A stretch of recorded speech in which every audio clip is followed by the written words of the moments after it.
आपकी पार्टी पे बार बार आरोप लगता है कि आप लोग तोड़ने में बड़े माहिर हैं और राजद वाले कह रहे हैं कि लोजपा के कुछ जो हैं सांसद जो हैं बीजेपी तोड़ करके अपने खेमे में डाल चुकी है, इसीलिए दबाव है कहीं ना कहीं चिराग पे, उसको लेकर ये फैसला लेने वाले। राजद के कहने नहीं कहने से चिराग पासवान पर क्या फर्क पड़ता है? पहले भी बोलते थे तेजस्वी जी को भ्रष्टाचार पर जो है आगे बढ़ना चाहिए, तो स्वयं भ्रष्टाचार के आरोप में जो है जमानत पर चल रहे हैं, तो भ्रष्टाचार पर क्या बोलेंगे? ये भी आरोप लग रहा है आप लोगों पे कि जो भी आरक्षण की बात करता है आप उनको डंडे पड़वाते हैं। क्रीमी लेयर वाला जो मुद्दा था ये आप मानेंगे ना कि आपकी पार्टी कहीं ना कहीं इस पे विफल रही, क्योंकि आप ही की पार्टी में मांझी जी हैं, चिराग पासवान आपस में लड़ पड़े इसको लेकर। बार बार आरोप लगता है कि जन स्वराज जो है कहीं ना कहीं आपकी भी पार्टी है, आप ए हैं वो बी हैं, इसमें कितनी सच्चाई है?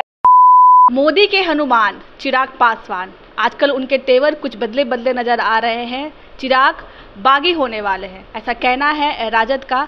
कुछ ऐसा होता दिख भी रहा है, चिराग की कुछ कहने के लिए तैयार नहीं है। उनके तेवर से ये लग सकता है कि वो कुछ बहुत बड़ा फैसला लेने वाले हैं।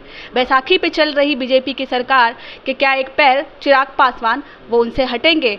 इन सब तमाम मुद्दों पे बात करने के लिए हमारे साथ बीजेपी के विधायक वीरेंद्र पासवान जी हैं। उनसे पूछेंगे कि आपके जो मोदी जी के हनुमान हैं और आपके जो एनडीए गठबंधन के एक जो दल है, क्या आपसे नाराज़ हैं? क्या मोह भंग हो गया है उनका बीजेपी से? ऐसा नहीं है, मोह भंग नहीं होना कहा जा सकता है।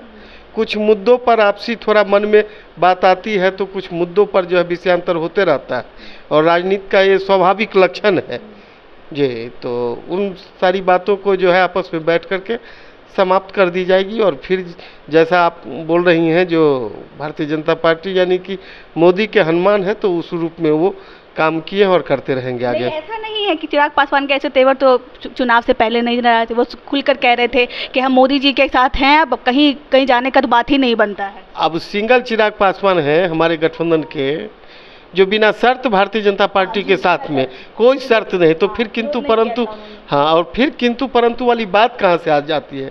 ये मीडिया राजद कह रही है कि मोह भंग हो चुका है। अब राजद के कहने से ऐसा थोड़े होता है। राजद खेमे में खुशी है एकदम ना ज़्यादा, अब वो खुशी और कष्ट उनकी बात है। राजद के कहने नहीं कहने से चिराग पासवान पर क्या फर्क पड़ता है? पहले भी बोलते थे।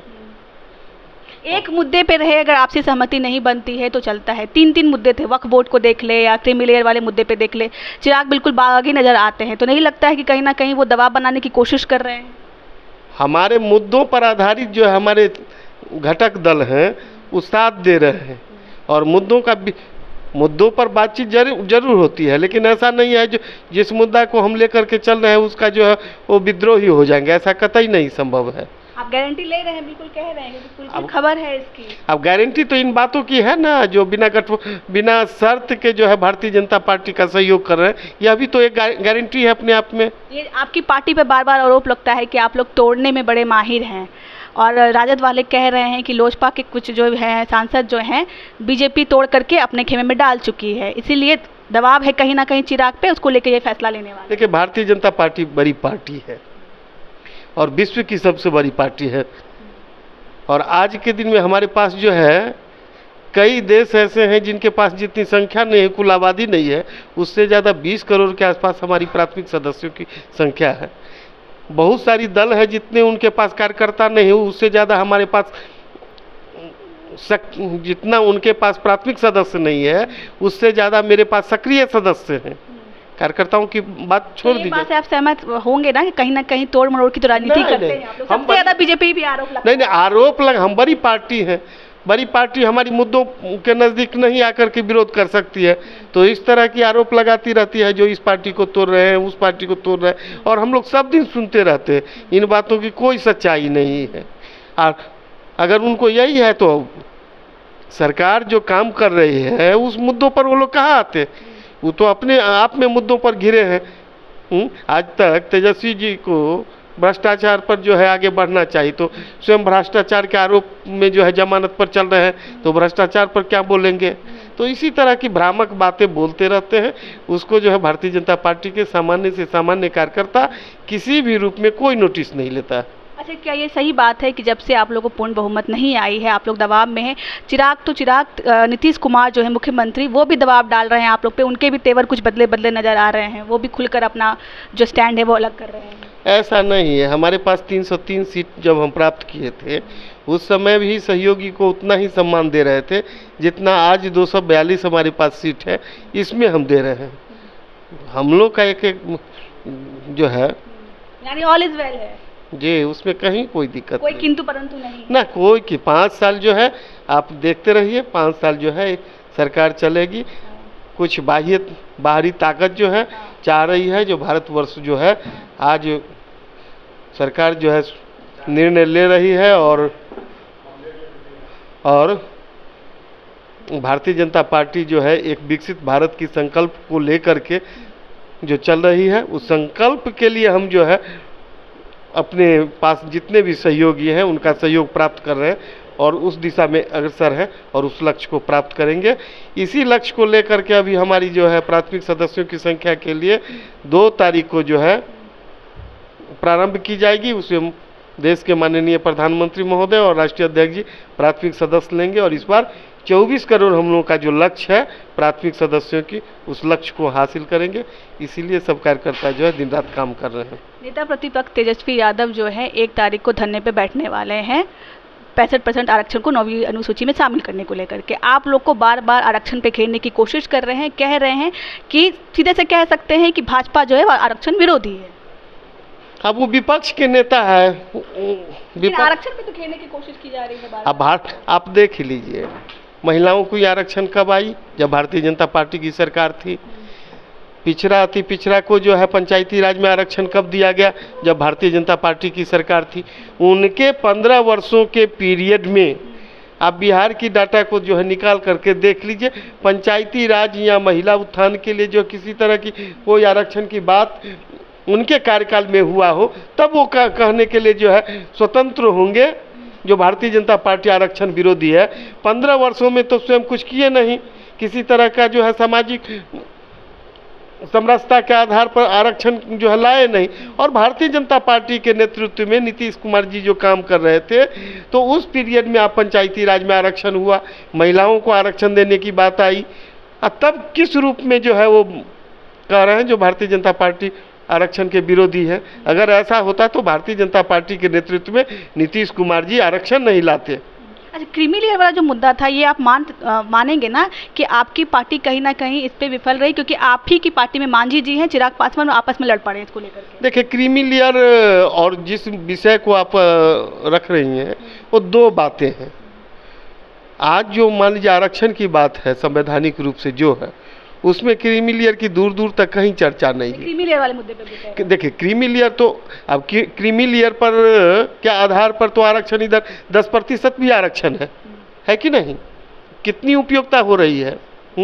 और इधर जो है इधर गरीबी के आधार पर 10% आरक्षण है जिसका मानक क्रीमी लेयर है, और उधर जो है मानक क्रीमी लेयर नहीं है और गरीबी का आधार आरक्षण नहीं है। आरक्षण का सीधा अर्थ है सामाजिक भेदभाव। जिस दिन सामाजिक भेदभाव समाप्त होगा उस आरक्षण की प्रासंगिकता स्वयं समाप्त हो जाएगी। अच्छा, ये भी आरोप लग रहा है आप लोगों पे कि जो भी आरक्षण की बात करता है आप उनको डंडे पड़वाते हैं। नहीं, ऐसा कुछ नहीं है। भारत बंदी के दौरान तो ऐसा हुआ है। अब सभी संगठन देश में स्वतंत्र है अपनी बातों को मांग रखने के लिए, जो है सड़क से सदन तक जो है आंदोलन करने के लिए स्वतंत्र और शांतिपूर्वक और संवैधानिक जो है नियम के तहत कोई भी संगठन जो है देश में अपना धरना प्रदर्शन बंद आंदोलन करने के लिए स्वतः हम लोग भी करते हैं। तो उन पे डंडे पड़वाइएगा उनको। ऐसा नहीं है। जब विधि व्यवस्था को जो अपने हाथ में लेते हैं तो विधि व्यवस्था बनाने के लिए तो कानून जो है 2 कदम आगे बढ़ करके स्वाभाविक रूप से जो है बल प्रयोग करेगी, हम पर भी करेगी। हम लोग भी मार खाए हैं। हमारे कई नेता जो है बिहार बंद के दौरान जो है चोटिल हुए थे। सिग्रीवाल जी को जो है यानी हम मार खाए तो हम भी खिलवाएंगे। नहीं, ऐसा नहीं है। हम आंदोलन किए, आंदोलन थोड़ा जो है उग्र हुआ तो जो उसमें पुलिस थोड़ा जो है नियंत्रण करने के लिए करती है और उसका जो हम लोग भी शिकार हुए हैं, ऐसा नहीं है। एक और बात कि जदयू राजद और बीजेपी को हटा दे तो एक पार्टी और मजबूत दिख रही है, वो पार्टी बनने वाली है 2 अक्टूबर को, जन स्वराज प्रशांत किशोर की।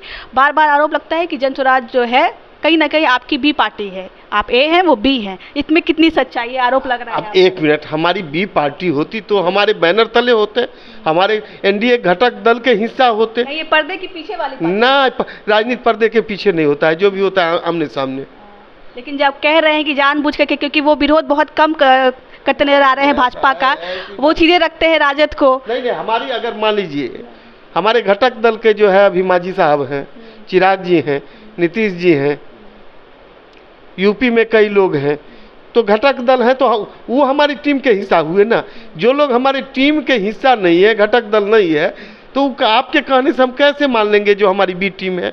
लोग तो कह रहे हैं, लोग के कहने से, खुलकर कह रही है। राजद और लोगों के कहने से थोड़े भारतीय जनता पार्टी चलती है। भारतीय जनता पार्टी अपने नीति सिद्धांतों के आधार पर चल रही है। क्या राय है आपकी प्रशांत किशोर के बारे में? क्या नुकसान होगा बीजेपी को अगर वो अब लोकतंत्र है, पार्टी बनाने के लिए स्वतंत्र है। हमारी विचारधारा जिस मुद्दा को लेकर के अभी तक हमारी पार्टी चल रही है, आगे भी उस मुद्दा को लेकर के समाज के बीच जाएंगे। और हमारा मुद्दा तो अब जो है विकसित भारत है, जिसमें सब लोगों का बेहतर जीवन हो, और उस दिशा में पार्टी चल रही है जिसमें सब लोग काम सहयोग प्राप्त करते हैं। सभी जितनी भी क्षेत्रीय पार्टी है कहीं ना कहीं अपनी जाति और अन्य मुद्दों को लेकर के आगे बढ़ती है। भारतीय जनता पार्टी विकसित भारत की संकल्प यात्रा को लेकर के आगे बढ़ रही है, और हम लोग जो है इसमें सफलता भी हासिल कर रहे हैं। शुरुआत की थी सर हमने चिराग पासवान से, हम अंतिम सवाल भी चिराग पासवान का लेते हैं। क्या चिराग पासवान दलितों के बड़े नेता बनने की कोशिश कर रहे हैं? विधानसभा चुनाव अकेले लड़ेंगे अपने बल पर? सबसे ज़्यादा सुरक्षित सीट भारतीय जनता पार्टी जीतती है, तो सबसे ज़्यादा जो पार्टी जीतती है तो अनुसूचित जाति जनजाति का तो सबसे बड़ा नेतृत्व करता भारतीय जनता पार्टी है। क्षेत्रीय पार्टी तो मान लीजिए सब जगह अपनी अपनी जो है मुद्दा को लेकर के बढ़ रही है। तो आज अगर कहा जाए जो भारतीय अनुसूचित जाति का सबसे बड़ा नेता है तो भारतीय जनता पार्टी नेता है। आप जो है सीट का रिजल्ट सीट निकाल करके देख लीजिए, जो पार्टी ज्यादा बहुमत प्राप्त करती है उसको बड़ी पार्टी मानते हैं, नेता वो होता है। दलितों की पार्टी है बीजेपी, किसानों की पार्टी है बीजेपी, भारतवासियों की पार्टी है, तमाम लोगों की पार्टी है। इसमें जाति धर्म और देख करके जो है कोई भेदभाव नहीं किया जाता है। आप उसका उदाहरण, सबसे ज्यादा अनुसूचित जाति जनजाति के जो है विधायकों की संख्या भारतीय जनता पार्टी से है। देश में सबसे ज्यादा सांसदों की संख्या भारतीय जनता पार्टी से है। इसीलिए आप एक शब्द में कह सकते हैं जो अनुसूचित जाति जनजाति समाज का नेतृत्व अगर कोई कर रहा है पूरे देश में तो भारतीय जनता पार्टी कर रही है। सर बहुत बहुत शुक्रिया। हमारे साथ बीजेपी के विधायक वीरेंद्र पासवान जी थे, आपने इनको सुना। बाकी आपकी क्या राय है आप कमेंट पे जरूर बताइएगा। तब तक के लिए धन्यवाद।